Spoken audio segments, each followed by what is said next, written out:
de sociedad antagónicas, hay que decir que actualmente en el siglo XXI vivimos un momento histórico en el que se impone en nosotros contra ellos. Y lo digo en masculino, lamentablemente.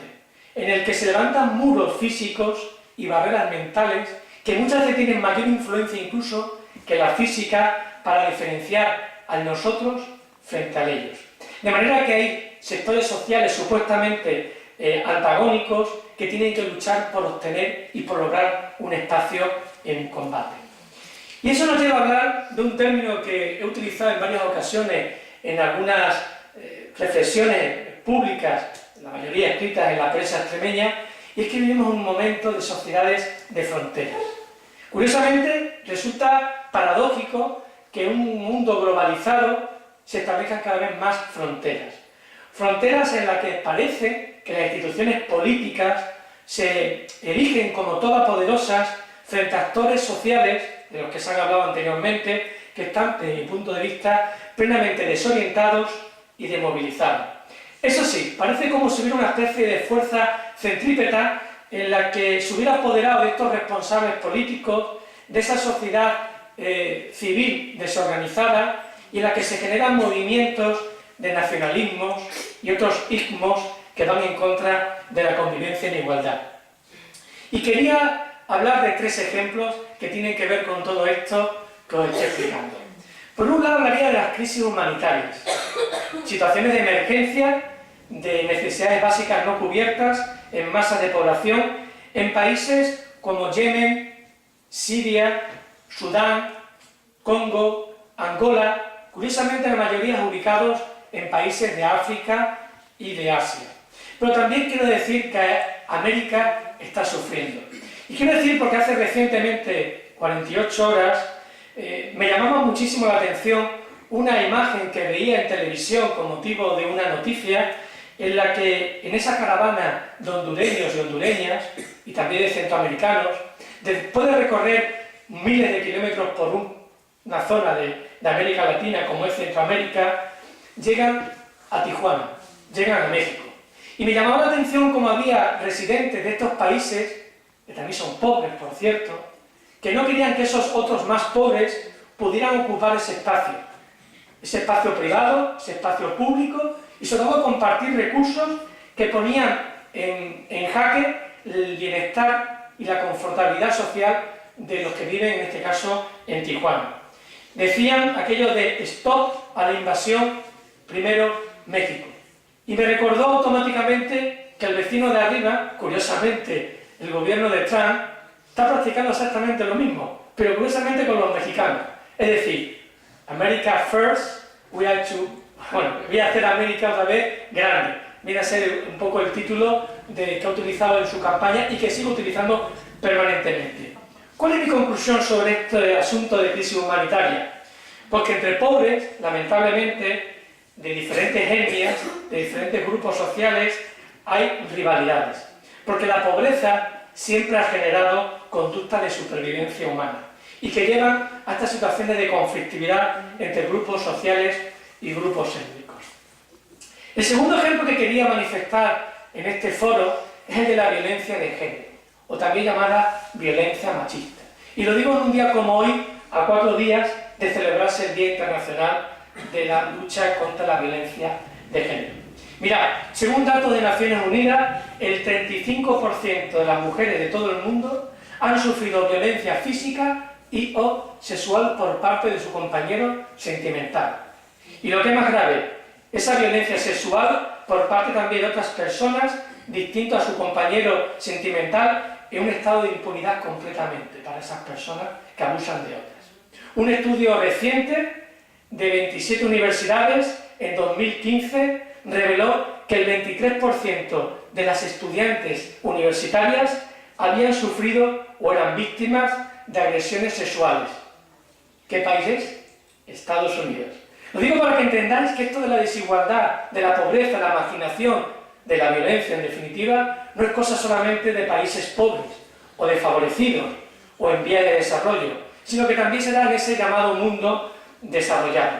Por tanto, las pruebas, los datos que acabo de manifestar, indican que determinadas características de las mujeres, como por ejemplo la orientación sexual, la discapacidad, la etnicidad y algunos factores contextuales, como las crisis humanitarias, pueden aumentar la vulnerabilidad de las mujeres ante la violencia. Y no voy a entrar en detalle en aquellos datos que tienen que ver en cuanto a las personas con orientación sexual no normalizadas, en tantos y tantos países que son víctimas del odio, de condenas, del ostracismo y de muerte sin justicia. Y por último quería hablar de la otra causa o del otro motivo de discriminación, que quizás sea menos conocido, pero me apetece ponerlo de manifiesto en el día de hoy, que es el edadismo. Es la tercera forma de discriminación social en Europa. Lamentablemente, detrás del racismo y el machismo, curiosamente de lo que acabo de hablar con anterioridad. Por tanto, el tener más edad, el envejecer, el envejecimiento, cada día se va convirtiendo en un lastre para todos aquellos que tenemos la suerte de envejecer de manera natural y biológica, como es nuestra propia existencia. Fijaros, en la actualidad, casi 700 millones de personas son mayores de 60 años. Para 2050, según las proyecciones demográficas de Naciones Unidas, las personas de 60 o más años serán 2.000 millones. Esto es, más del 20% de la población mundial. Este aumento será el mayor y el más rápido, sobre todo en el mundo desarrollado, pero también en Asia y en África se concentrará el mayor número de personas mayores y el mayor crecimiento proporcional de este grupo etario. Y tengo que decir que las personas mayores siempre suelen ser las víctimas más vulnerables de cualquier conflicto bélico.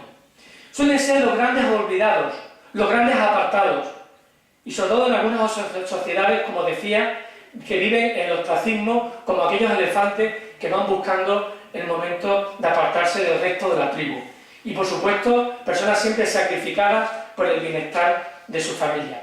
Pero a pesar de ello, las personas mayores, las personas en edades avanzadas, son las que no son ni reproductivas ni productivas, y por tanto son apartadas automáticamente de la sociedad por esa condición natural que tiene el propio ser humano en cuanto a su envejecimiento biológico y neurológico. Quiero decir esto porque curiosamente también me llama la atención enormemente que cuando vemos imágenes de refugiados, de personas que exigen su derecho al asilo, suelen ser jóvenes y no suelen ser adultos mayores. ¿Os podéis imaginar por qué esas personas no son capaces de atravesar el estrecho de Gibraltar, ni saltar ningún muro? Pues son personas que físicamente ni pueden ni están preparadas porque saben que su esperanza de vida está muy limitada. Y para terminar y ajustarme al tiempo, aunque ya me he pasado en 5 minutos, tengo que decir como conclusión a todo este análisis que los 30 derechos humanos universales, que por cierto ahora cumplen sus 40 años dentro escasamente de unos 25 días, ¿verdad?, no están de moda. Tengo que decirlo así abiertamente, no son tendencia en ningún sitio, lamentablemente. A pesar de que algunas veces se nos hable de los objetivos de desarrollo sostenible, que son muy importantes, pero que lamentablemente, aunque sean obligatorios, como se comentaba al principio de esta presentación, muchos países sabéis que hacen caso omiso a su cumplimiento. Por tanto, quisiera ser optimista, pero tengo que decir que estamos viviendo, como digo, en un momento donde hace mucha más falta de solidaridad social. Hace falta más capacidad de movilización de la sociedad civil para que deje de estar desorganizada y se organice desde el punto de vista ideológico, ético, moral o religioso, como cada uno considere. Y sobre todo con el objetivo, claro, como decía al principio de mi intervención, de producir cambios sociales, de transformar realidades y sobre todo de mejorar las condiciones de vida de tantas y tantas personas en este planeta llamado Tierra. Y termino simplemente con una alusión, y aprovecho este momento para decir que el conocimiento, la educación, y lo saben perfectamente mi alumnado, es hoy por hoy el único instrumento que puede salvarnos de la quema, del caos social. La educación permite cambiar mentalidades y sobre todo que las personas desarrollemos un pensamiento crítico para de alguna manera saber cómo actuar proactivamente para cambiar aquello que me afecta o nos afecta como comunidad y mejorar nuestras condiciones de vida. Yo por mi parte simplemente también, como han dicho mis compañeros, invitaros a leer mi capítulo, aunque mi capítulo posiblemente sea el más aburrido de todos, seguramente, pero también deciros que estoy a vuestra disposición para cualquier iniciativa que tenga que ver con la acción social, con el voluntariado, con los derechos humanos, porque siempre estaré ahí apoyando y apostando, porque me parece, como digo, que a través de ese cambio de mentalidad, de ese pensamiento crítico, creo que podemos conseguir que la sociedad vaya mucho mejor. Y nada más, buenas noches.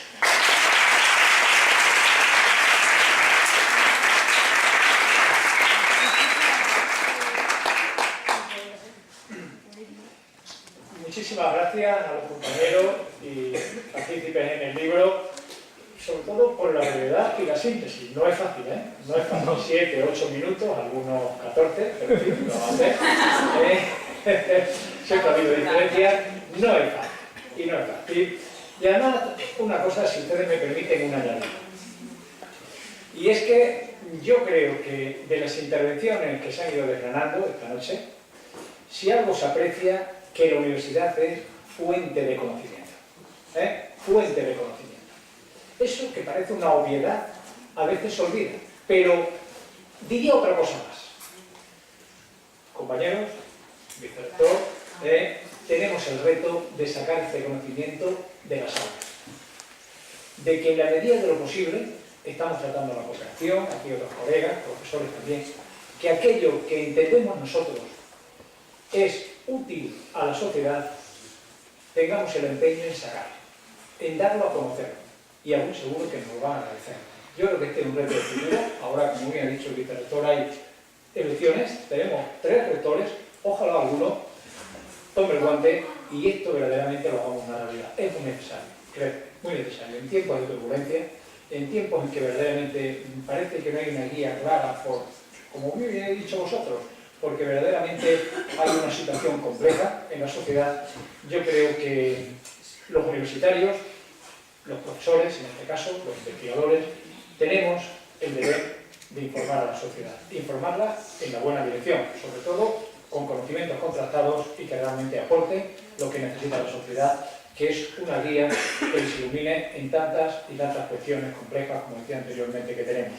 Y es que hemos tratado agroecología, en sociedad civil y movimientos sociales, ONG, en fin, toda la cuestión de la localización, los desafíos, etcétera, etcétera. Yo también tengo mi capitulito aquí, de violencia, pero yo no lo voy a contar ni voy a desarrollar más de lo preciso, que ya me ha escuchado suficientemente.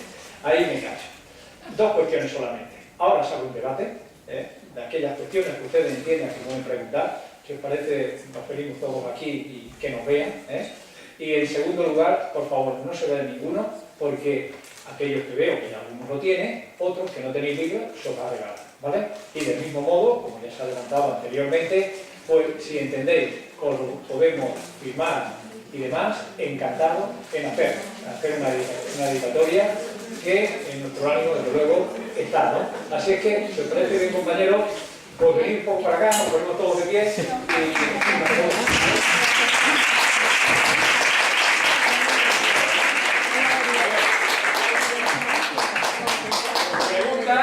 que vengáis y demás, si es que tenéis alguna, no nos hagáis que nos preguntemos nosotros, que también es posible.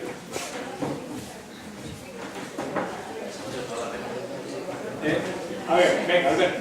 Bueno, yo tenía en mente preguntarle de qué voto pasado, Julián, pero bueno, debo admitir que me gusta mucho que algo así de... A ver, ¿cómo se lo diría? Que la universidad haga cosas por la cooperación internacional. A mí es una inquietud que me llama mucho la atención. Y lo que me ha llamado la atención de lo que acabas de decir de la fuente del conocimiento. Porque la universidad debe servir para algo más que para transmitir conocimientos, también para transmitir valores que nos sirvan para avanzar en esta vida hacia un futuro mejor y transmitirlo a las jóvenes generaciones a su vez, para tener un mundo mejor. Eso es lo que yo creo que debe servir la educación, y más aún en la universidad. Muy bien, Alberto. Vale.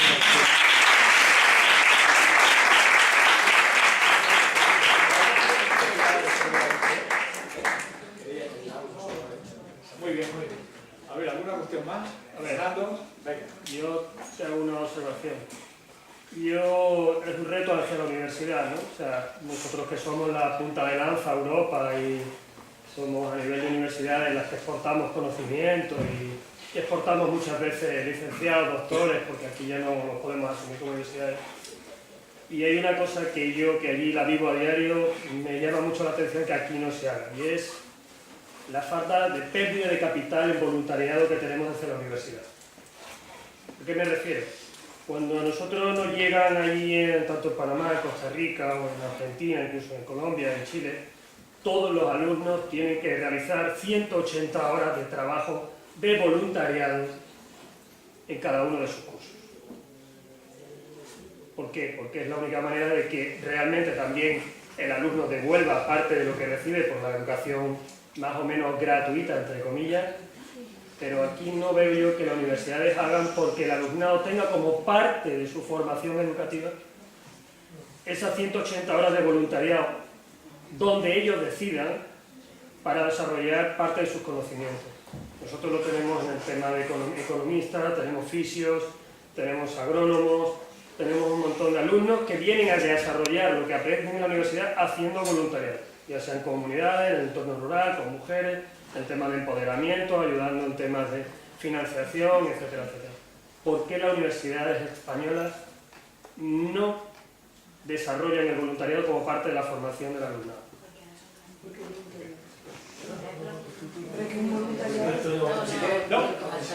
Si queréis. Simplemente, a mí me parece muy interesante esa política, porque de hecho un problema que tiene, Víctor decía que además de ser profesor era colaborar con un ONG, yo además de ser profesor soy director de Cáritas, y el principal problema que tiene cualquier ONG ahora mismo en España es la renovación del voluntariado. Y simplemente yo creo que es por desconocimiento, es decir, porque uno no sabe dónde puede trabajar, no es que no quiera, es decir, además soy padre, y yo sé que mis hijos, si supieran dónde desarrollar una actividad, bueno, pues buscarían y supieran cuánto le puede exigir en la situación en la que estamos, lo harían. Yo creo que el que desde la universidad se facilitara y se recogiera dentro de la formación, además les ayudaría en esa educación en valores que decía antes Alberto, les ayudaría a crecer, ¿no?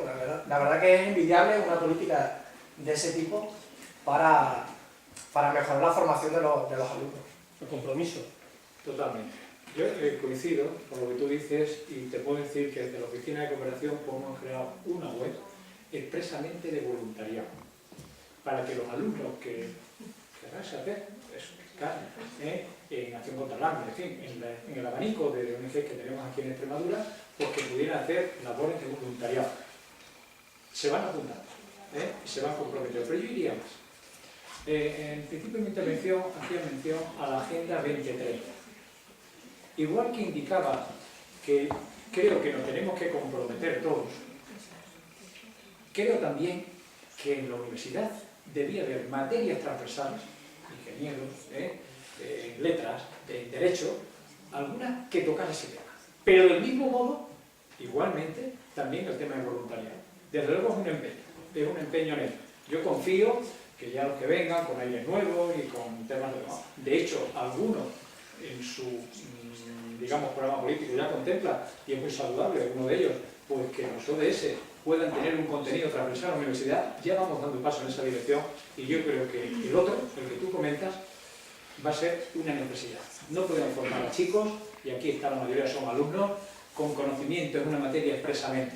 Se tiene que comprometer con la sociedad, y como tú muy bien has dicho, realmente devolver lo que en este caso la universidad les ofrece, y es solidaridad con la sociedad. Yo estoy de acuerdo con eso, y de luego un aspecto que al menos en la oficina lo tenemos como objeto de debate, y tomo buena nota para que en un futuro, ojalá se pueda implementar. Muy bien, más cosas.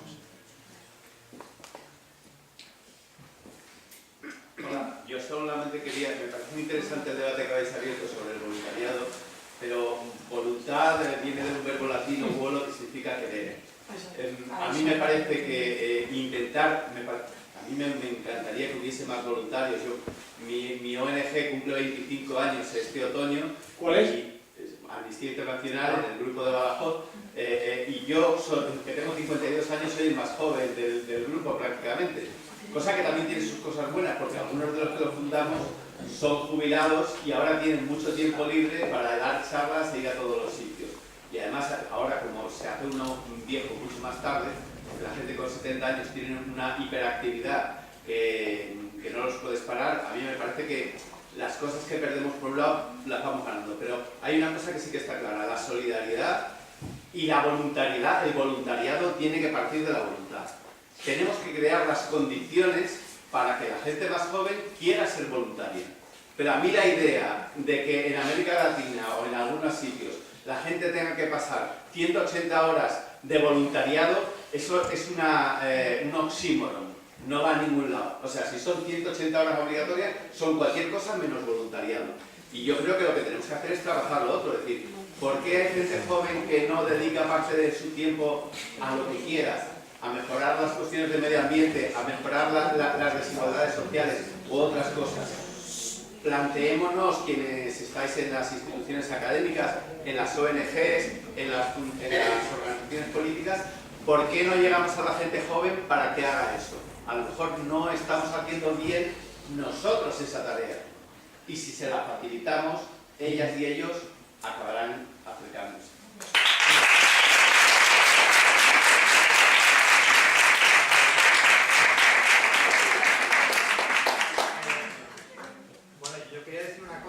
Respecto del voluntariado y voluntariado en la universidad, como aquí veo que hay un público universitario muy importante, os quería lanzar una pregunta. ¿Sabéis que actualmente podéis convalidar una asignatura de vuestra carrera por actividades de voluntariado? Sí. ¿Todos lo sabéis? Porque por mi experiencia, la mayor parte de los alumnos con los que yo trabajo ni lo saben. No existe un programa de voluntariado obligatorio, ni percibo. Y cualquiera que haya estado en la comisión para elaborar un plan de estudio, creo que nunca habría un programa que pudiera acogerse curricularmente ahí en poco tiempo, pero existe una forma de incorporar el voluntariado de manera leve, una asignatura, y los alumnos muchas veces no lo conocen. Es decir, el voluntariado es querer, pero el voluntariado evidentemente no viene imbuido como ciencia infusa y se tiene que promover. Entonces creo que el profesorado universitario y el profesorado de otras formaciones anteriores a la universidad, por supuesto, es el que debe de poner los puentes para que cada uno desarrolle sus valores allá donde sea, en las causas en las que sea. Entonces creo que hay mucho trabajo con el fomento del voluntariado en el profesorado universitario, es el que me toca a mí, para trabajar. Luego el voluntariado con el alumnado. Y muchas veces pasa que en la universidad no tenemos ni tan siquiera ni idea de lo que la gente nos está pidiendo fuera, porque podemos entender que tenemos el esfuerzo de formar y capacitar profesionalmente a los alumnos y ya no nos cabe nada más. Claro, ¿cómo nos va a caber el voluntariado? O las transversales. ¿Cómo nos van a caber si yo tengo que dar voluntariado, solidaridad, igualdad, etcétera, etcétera, en mi asignatura donde no llego ni a dar lo que tengo que dar? Pero es que las empresas lo que nos están pidiendo no es tanto cálculo de estructuras, no es tanto saber cuadrar bien los balances, también, por supuesto, pero eso se da por hecho. Una de las cosas que más nos están pidiendo es enseñar a los alumnos futuros profesionales a tener un comportamiento ético en la profesión. No es exactamente el voluntariado, pero es otro valor. Y tampoco lo estamos haciendo, o por lo menos yo el primero no puedo dedicar nada de tiempo a hablar de la ética, en el caso mío, por ejemplo, la ética en la ingeniería. Entonces creo que vamos hacia atrás, porque al menos antes había, creo que las conocierais vosotras, unas asignaturas que se llamaban de libre elección, que daban buena cabida a algo. Y aquí está José María, que puede hablar de ello también, y había una asignatura de libre elección en nuestra universidad sobre cooperación al desarrollo específicamente, y eso daba algo de cobertura, y ya no lo hay. Entonces hay un trabajo muy importante que la oficina asume y otras oficinas, no solo la de cooperación asume, que es con el profesorado, porque evidentemente vosotras pues no venís genéticamente como voluntarias natas. Entonces, ahí es donde realmente hay mucho tela que hacer todavía. Fernando, por alusiones. No, hombre, quiero decir que en América Latina la gente tiene el concepto del voluntariado en las universidades no como una obligación para aprobar la asignatura. No es como cuando yo empecé empresariales hace 1000 años, que teníamos educación física. En la universidad, la rama educación física, tenías que aprobar educación física para coger la carrera. O sea, esas cosas han desaparecido. El voluntariado en América Latina se lleva mucho más en la sangre. Nosotros a nivel de empresa tenemos días que hay días de reforestación, días de voluntariado que se va a los hospitales. Yo me he ido hasta de Rey Mago para entregar, de día de la canastilla, para llevar a ONG. Hay mil cosas que se hacen. Tienen el sentido, son muchísimo más solidarios que nosotros y es lo que concretamente lo que tú comentas. Como parte de los valores tienes que fomentar es que ese valor nazca. O sea, nadie nace lavándose los dientes. Es porque tú a tu hijo le dices todos los días lávatelo hasta que lo coges como una costumbre. O sea, los valores no se nacen con ellos. Yo creo que hay que intentar que eso se dé. Y el voluntariado es algo que la gente, pues, esta noche queda con los amigos. Es que quitarte tiempo de tu vida es muy complicado cuando te lo tienes que quitar para dárselo a los demás. Porque tenemos muchas cosas que hacer. Y ahí es donde yo creo que en América Latina nadie, bueno, habrá quien sí lo haga, pero lo general es que la gente hace el voluntariado por pleno convencimiento. Que luego las 180 horas sean más efectivas, menos efectivas, más productivas o no productivas, vale, pero el hecho en sí de llevar a alguien en un autobús a una zona rural y que vean cómo unas mujeres están trabajando en mitad de la montaña para sacar 4 plantas de maíz, yuca y poroto, ya el mero hecho de ir allí y tener que gastar 180 horas de tu tiempo en eso es una forma de fomentar y ver cómo hay que hacer las cosas y que hay que colaborar. Es simplemente eso lo que quería decir. Está muy bien. Muy bien. Hola, yo soy profesora y estoy de botánica y estoy muy interesada en las cuestiones estas de cooperación y no veo por aquí a otros compañeros, pero puedo hablar en representación de ellos. Hay grupos de gente, grupos de profesores que hemos asistido pues, muchas veces a actividades de la oficina de cooperación y entonces quiero transmitir una idea que es propia y que es colectiva, ¿no? Y es contraria a lo que estáis planteando. Puede ser bueno, no complementaria, es que es contrario porque la universidad es así. Nosotros, esto de la cooperación universitaria, lo del voluntariado, no lo vemos. Os voy a hablar yo por mí mismo. Yo, lo del voluntariado, como que no. Que la cooperación universitaria, y eso así lo aprendimos en unos cursos y así nos lo hicieron ver y lo descubrimos y entonces lo hemos incorporado y ahora pues es que estamos convencidos.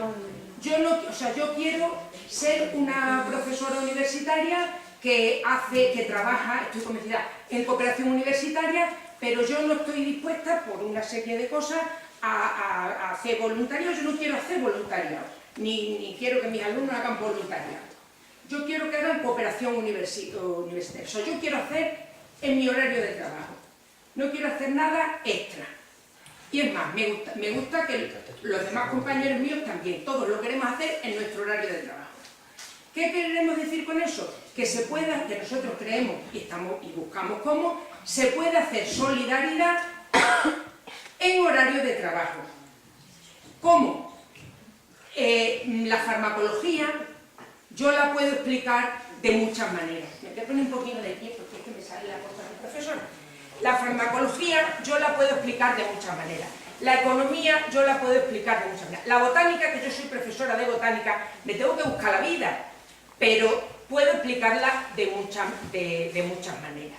Hay asignaturas que se da, es más fácil entrar a la cooperación o a esto que decía Víctor de la ética y tal. Él lo sabe porque hemos compartido muchas veces cursos y tal. Entonces yo, esto del voluntariado lo respeto, me parece bien que, bueno, muy bien, son otras cosas que hay, pero creo que no debemos perder una cosa que sí tenemos en la Universidad de Extremadura, que es un pequeño núcleo de gente, entre las cuales me encuentro, que hace cooperación al desarrollo, como se hace en otras universidades españolas, donde, por ejemplo, la Universidad Politécnica de Madrid fue pionera y fueron quienes nos enseñaron, y no hace falta que haya ya esa asignatura de libre elección, que eso es el pasado y vosotros eso, el paleolítico, os da igual.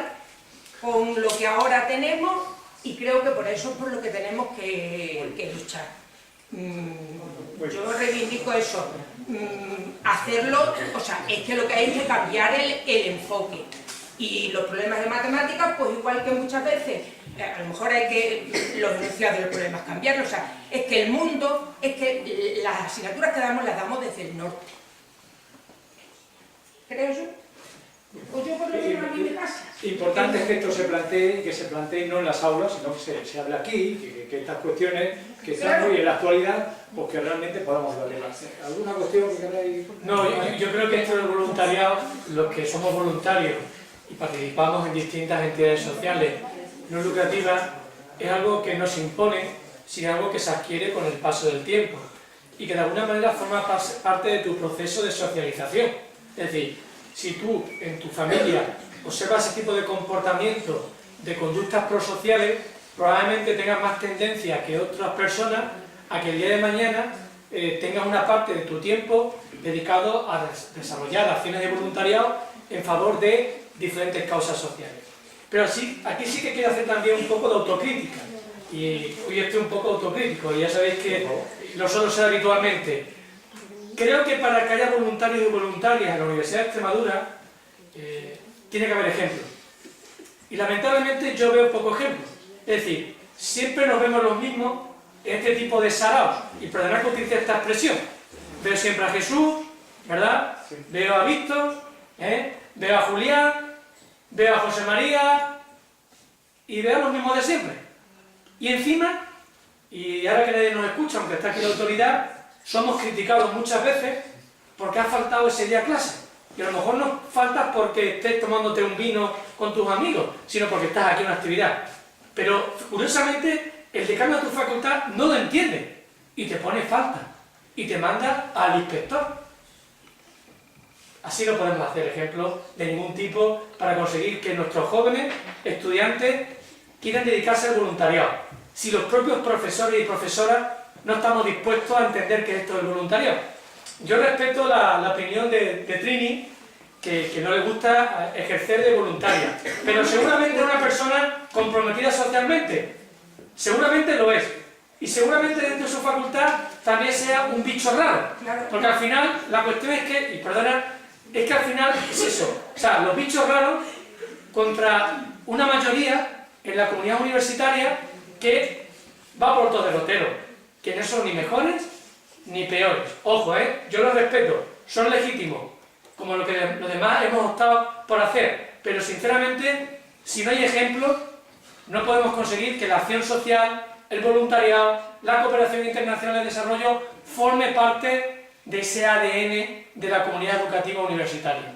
Por mucho que nos lo quieran imponer en los programas electorales, veremos después qué pasa el día 27 de noviembre. Ojalá me pueda tragar mis propias palabras. Sí. Que yo a lo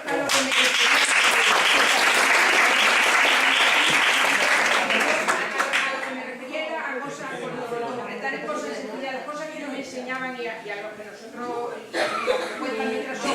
cosas, por ejemplo, del tipo de hacer trabajo de esto que hacían en ingeniería. Trabajo de fin de grado, porque el trabajo de fin de grado, en lugar de ser en ingeniería una granja, pues a lo mejor para ave en Alburquerque, pues se hacía una depuradora en Perú, en un sitio concreto para una población que no tiene agua clorada.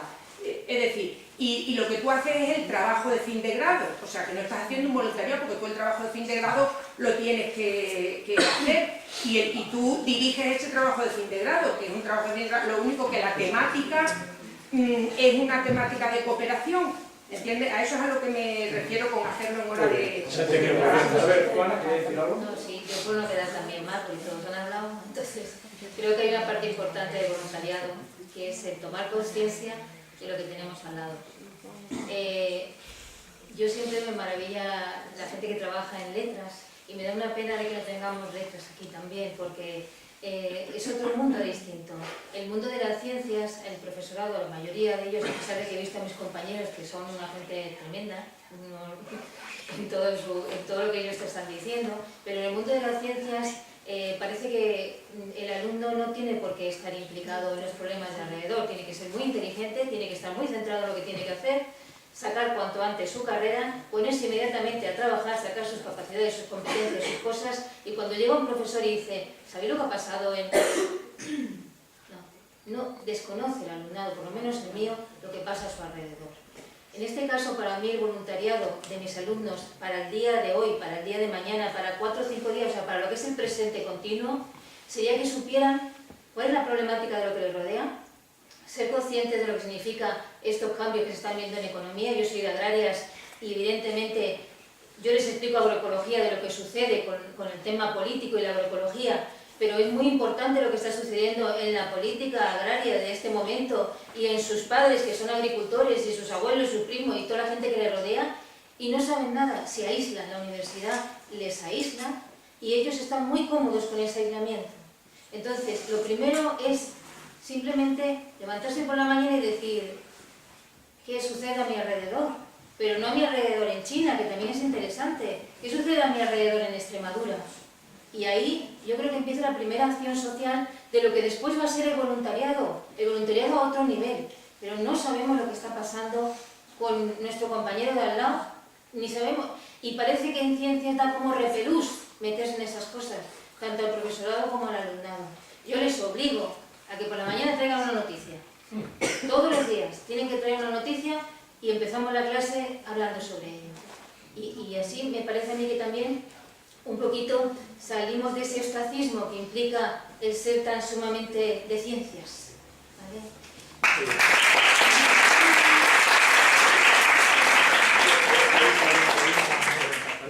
¿Alguna pregunta más? Es una hora prudente, la verdad, las 9:30.